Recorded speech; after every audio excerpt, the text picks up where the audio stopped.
എല്ലാവർക്കും ഈ കൃഷിയിടത്തിലേക്ക് സ്വാഗതം. ഈ കൃഷിയിടത്തിൽ ഒരു വീട്ടിലേക്ക് വേണ്ട അത്യാവശ്യം എല്ലാ പച്ചക്കറികളും ഉണ്ട്.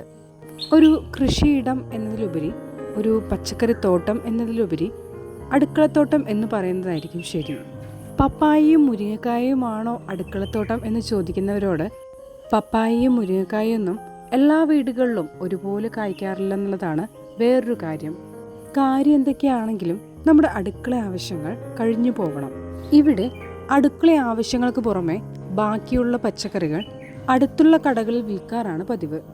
ഇത് ഒരു ചെറിയ വരുമാന മാർഗം കൂടിയാണ്. ഈ ചെടി ഏതാണെന്ന് മനസ്സിലായോ?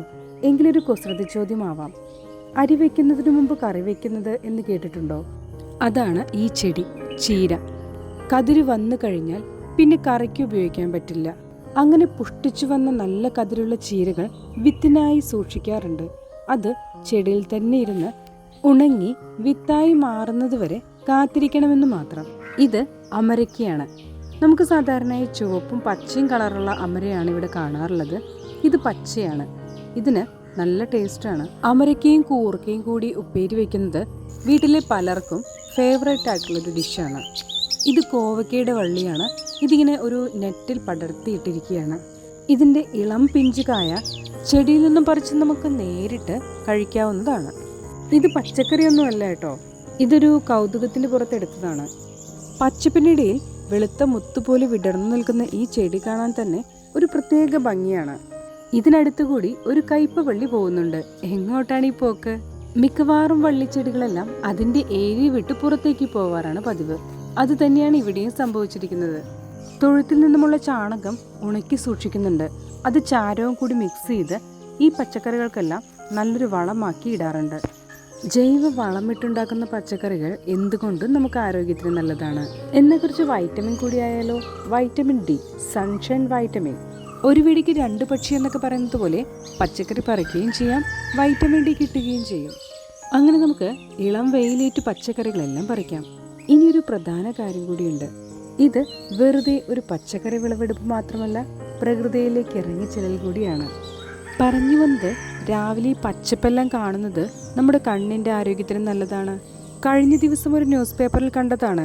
അമേരിക്കയിലെ കുറച്ച് ശാസ്ത്രജ്ഞർ നടത്തിയ പരീക്ഷണമാണ്. പതിവായി പച്ചപ്പിലേക്ക് നോക്കിയിരുന്നവരുടെ മാനസികാരോഗ്യം മെച്ചപ്പെട്ടതായിട്ടാണ് കണ്ടെത്തൽ. ചെറിയൊരു സംശയം, നമ്മുടെ വിഷയം മാറിപ്പോയോ? നമ്മൾ പച്ചക്കറി പറിക്കാനാണ് വന്നിട്ടുള്ളത്. ഇത് കുറ്റിപ്പയർ ചെടിയുടെ പൂവാണ്. പയർ പറിക്കുമ്പോൾ നമ്മൾ ശ്രദ്ധിക്കേണ്ടതായിട്ടുള്ളൊരു കാര്യം, പയറിൻ്റെ പൂ പോലും അറിയാതെ വേണം ഇത് പറിച്ചെടുക്കാൻ എന്നുള്ളതാണ്. കാരണം അറിയാതെങ്ങാനും കൈപ്പൂവിൽ മുട്ടിയാൽ ആ പൂ കൊഴിഞ്ഞു പോവും, പിന്നെ പയറുണ്ടാവില്ല. അതുകൊണ്ട് വളരെ സൂക്ഷിച്ചു വേണം പയർ ചെടിയിൽ നിന്നും പയർ പറിക്കാനായിട്ട്. ഇനി കുറച്ച് ഇലക്കറിയായാലോ? ഇവിടെ ചുവന്ന ചീരയും പച്ചച്ചീരയും ഉണ്ട്. പച്ചച്ചീര വളരാനും എളുപ്പമാണ്. അതുപോലെ തന്നെ ഓരോ തണ്ടും വളർന്ന് വികസിച്ച് വലിയ തണ്ടുകളായിട്ടും വലിയ ഇലകളുമായിട്ടാണ് വളരുന്നത്. അതേസമയം ചുവന്ന ചീര വളരാൻ കുറച്ചു പാടാണ്. അതുപോലെ ഇലഭാരം ഉണ്ടാവുകയുമില്ല. ഇവിടെ വെണ്ടയ്ക്ക് ഒരുപാട് വിളഞ്ഞിട്ടുണ്ട്. ഇത് എന്തായാലും കടയിൽ കൊടുക്കാനും കൂടിയാണ്. ഇതുപോലൊരു പച്ചക്കറിത്തോട്ടം നോക്കി നടത്തുക എന്നത് കുറച്ച് ബുദ്ധിമുട്ടുള്ള കാര്യമാണ്. അപ്പോൾ കുടുംബത്തിലെ എല്ലാവരും ചേർന്നാണ് ഈ കലാപരിപാടികൾ ചെയ്യാറുള്ളത്. ശരിക്കും ഇതൊരു കലാപരിപാടി തന്നെയാണ്. വളരെ ഇഷ്ടപ്പെട്ടും കഷ്ടപ്പെട്ടും ആസ്വദിച്ചും ചെയ്യേണ്ട ഒരു കലയാണിത്. അങ്ങനെ ചെയ്തെങ്കിൽ മാത്രമേ നല്ല വിളവുണ്ടാവുകയുള്ളൂ. അങ്ങനെയുള്ള വിളവ് കാണുമ്പോൾ എല്ലാവർക്കും ഒരു സന്തോഷമാണ്. ഈ പച്ചക്കറി ചെടികളില് ആദ്യമായി പൂവിടുമ്പോൾ കാണുന്നൊരു സന്തോഷം, ആദ്യമായി കായിടുമ്പോൾ കാണുന്നൊരു സന്തോഷം ശരിക്കും കൊച്ചു കുട്ടികളെ നോക്കുന്നത് പോലെ തന്നെയാണ്. ഇവിടെ അരിമുളകും പച്ചമുളകും ഉണ്ട്. അതിനടുത്തായി ചുവന്ന ചീരയും ഉണ്ട്. ചുവന്ന ചീര ഒരു പ്രത്യേക രീതിയിലാണ് ഞങ്ങൾ കറി വയ്ക്കാറുള്ളത്.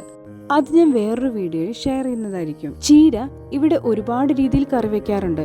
തേങ്ങ അരച്ച് കറി വെക്കാറുണ്ട്, ഉപ്പേരിയാക്കാറുണ്ട്, ചുരുട്ട് കെട്ടാറുണ്ട്. ഇതിനേക്കാളൊക്കെ ടേസ്റ്റ് എന്താണെന്ന് അറിയോ? ചീര ചെറുതായി അരിഞ്ഞ് ഉപ്പും പച്ചമുളകും കുഞ്ഞുള്ളിയും ചേർത്ത് വേവിച്ച ശേഷം ഇറക്കി വെക്കുമ്പോൾ കുറച്ച് വെളിച്ചെണ്ണ തൂവുക. അതിന്റെ ടേസ്റ്റ് വേറൊരു ലെവലാണ്. ഈ പച്ചക്കറിത്തോട്ടത്തിലെ കുറച്ച് നാണക്കാരനാണ് ഈ ചുരങ്ങ.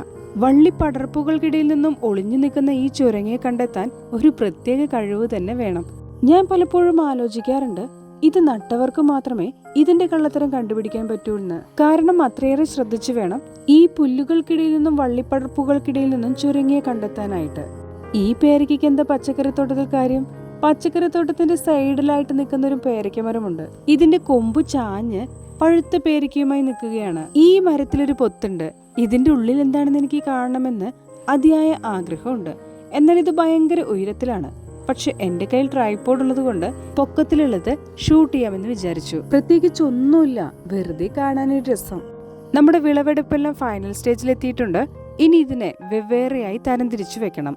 ഈ പച്ചക്കറികളെല്ലാം കൊണ്ടുപോകുന്നത് നമ്മുടെ നാട്ടിലെ സ്ഥിരം കടയിലേക്ക് തന്നെയാണ്. എങ്കിലും പച്ചക്കറിക്ക് ന്യായവില കിട്ടാറില്ലെന്നുള്ളതാണ് എന്റെ ഒരു വിഷമം. എന്നാ പിന്നെ പാക്കിംഗ് തുടങ്ങാം. പയറിന്റെ അറ്റം ഒരുപോലെ ആക്കി വെക്കണം. വെണ്ടയ്ക്കയും ഏതാണ്ട് അതുപോലെ തന്നെ. വിളവെടുപ്പിനെ കുറിച്ച് 2 വാക്ക് പറയാൻ പറഞ്ഞപ്പോൾ അച്ഛന്റെ വാക്കുകളാണിത്. കൂടുതൽ രാസകീടനാശിനികളൊന്നും ഇല്ലാതെ തന്നെ നല്ല രീതിയിൽ ജൈവ കീടനാശിനികളും ജൈവ വളങ്ങളും ഉപയോഗിച്ചിട്ടാണ് ഈ പച്ചക്കറി ഉണ്ടാക്കിയിരിക്കുന്നത്. ഈ പച്ചക്കറിത്തോട്ടത്തിൽ വിത്തിടുന്നത് മുതൽ വിളവ് കടയിൽ എത്തുന്നത് വരെ വീട്ടിലെ എല്ലാവരും സഹകരിച്ചാണ് ഓരോ കാര്യങ്ങളും ചെയ്യുന്നത്. മുതിർന്നവർ മുൻകൈയെടുത്ത് മുന്നിൽ നിന്ന് പണികൾ ചെയ്യുന്നു. കുട്ടികൾ അവർക്ക് കഴിയുന്ന രീതിയിൽ സഹായിക്കുന്നു. അങ്ങനെ എല്ലാവരും കൂടി ഒരു ആഘോഷമാക്കും ഈ വിളവെടുപ്പ്. അപ്പോൾ ഇതാണ് നമ്മുടെ പച്ചക്കറി വണ്ടി. പച്ചക്കറിയുമായി ഇനി മാർക്കറ്റിലേക്ക്.